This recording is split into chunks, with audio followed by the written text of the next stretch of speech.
welcome to the Turning Point News. Myself Barsha. Reach your destination on time in Guwahati with cheap and first service. Rapido, making your journey easier.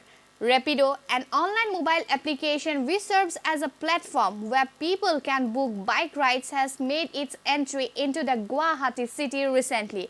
Here's an exclusive report. Your hassle-free journey at your fingertips. Captains to pick you up at your door. The service will charge 3 rupees per kilometer for the first 6 kilometers.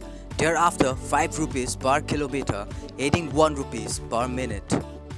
I am in front of Guwahati Rapido office, and Rapido is a bike service which actually provides service much like Ola and Uber, and we will try to know more details of the service from the authorities of Rapido inside.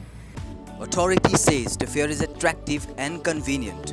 With traffic jam in place across the city, Rapido believes the commuters and passengers will embrace the service. So Rapido is a Bangalore-based company.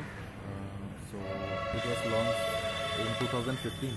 Okay, 3 years from now, we are already available in about 29 cities pan-India. So Rapido was launched in Guwahati on 17th of December. Rapido plans to expand the service to other cities of the state after its success in Guwahati.